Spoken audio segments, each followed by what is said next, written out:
part of it which the cathedral overshadows. But he contemplates Durdles quite as curiously, and Durdles is by times conscious of his watchful eyes.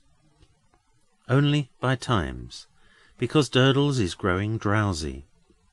As aeronauts lighten the load they carry when they wish to rise, similarly Durdles has lightened the wicker bottle in coming up.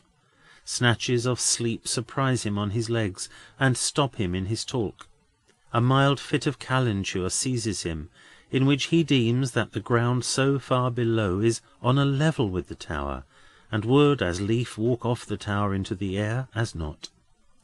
Such is his state when they begin to come down, and as aeronauts make themselves heavier when they wish to descend, similarly Durdles charges himself with more liquid from the wicker bottle, that he may come down the better. The iron gate attained and locked, but not before Durdles has tumbled twice, and cut an eyebrow open once, they descend into the crypt again, with the intent of issuing forth as they entered. But while returning among those lanes of light, Durdles becomes so very uncertain, both of foot and speech, that he half drops, half throws himself down by one of the heavy pillars, scarcely less heavy than itself, and indistinctly appeals to his companion for 40 winks of a second each. "If you will have it so, or must have it so," replies Jasper, "I'll not leave you here. Take them while I walk to and fro."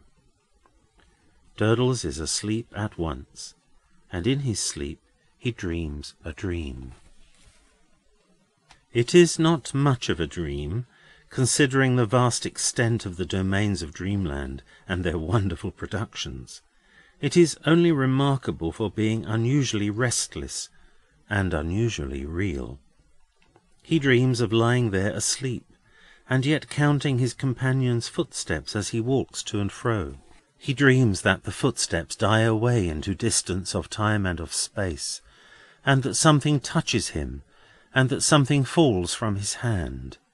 Then something chinks and gropes about, and he dreams that he is alone for so long a time that the lanes of light take new directions as the moon advances in her course.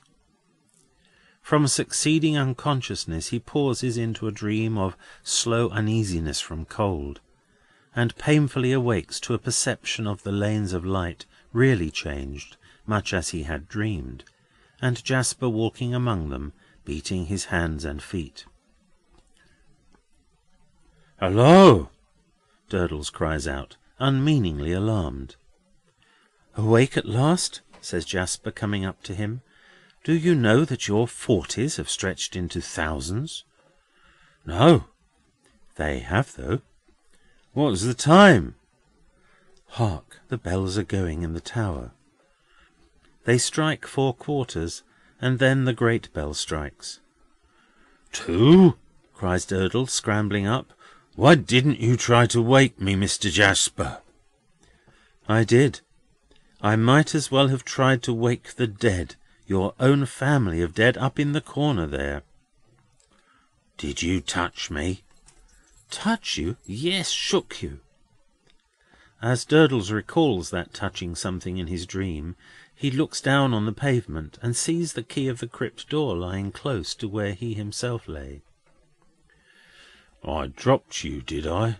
he says, picking it up, and recalling that part of his dream. As he gathers himself up again into an upright position, or into a position as nearly upright as he ever maintains, he is again conscious of being watched by his companion. "Well," says Jasper, smiling, "are you quite ready? Pray don't hurry." "Let me get my bundle right, Mr. Jasper, and I'm with you." As he ties it afresh, he is once more conscious that he is very narrowly observed. "What do you suspect me of, Mr. Jasper?" he asks, with drunken displeasure. "Let them as has any suspicions of Durdles name 'em." "I've no suspicions of you, my good Mr. Durdles, but I have suspicions that my bottle, was filled with something stiffer than either of us supposed.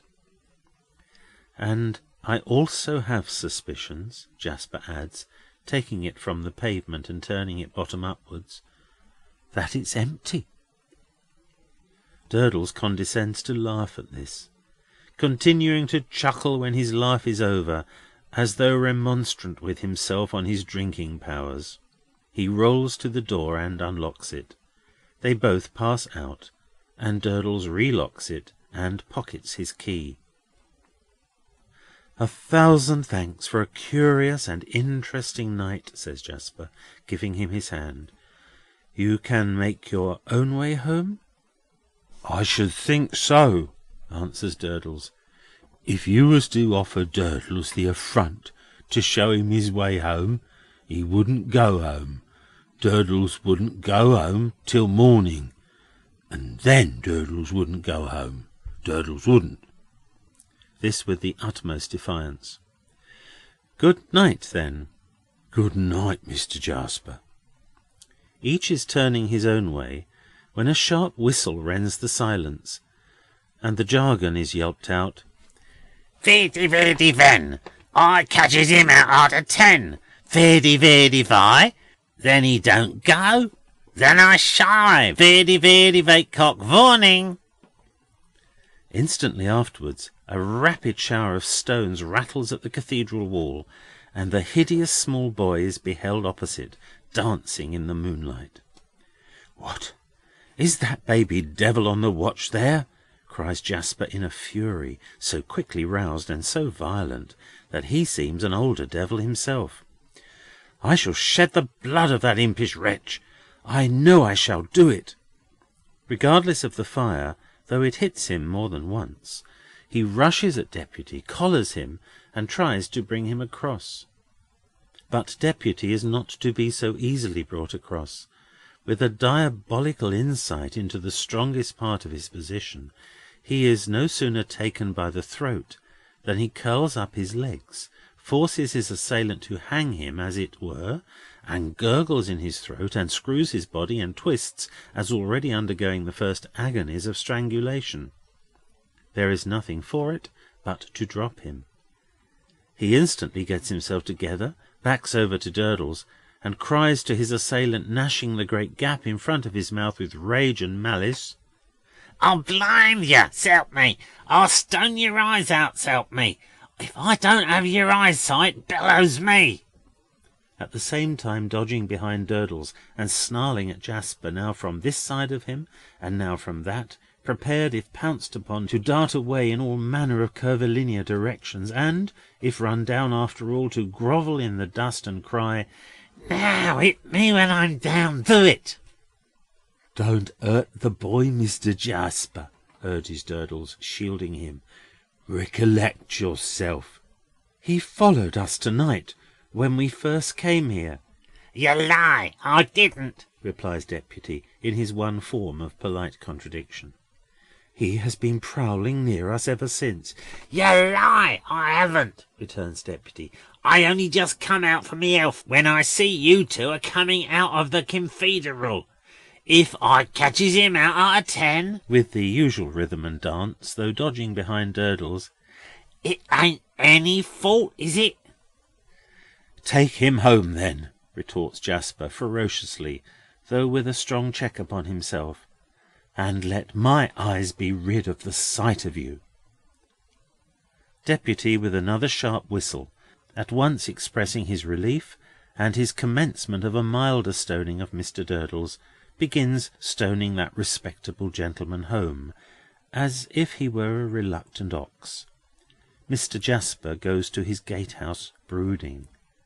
And thus, as everything comes to an end, the unaccountable expedition comes to an end, for this time.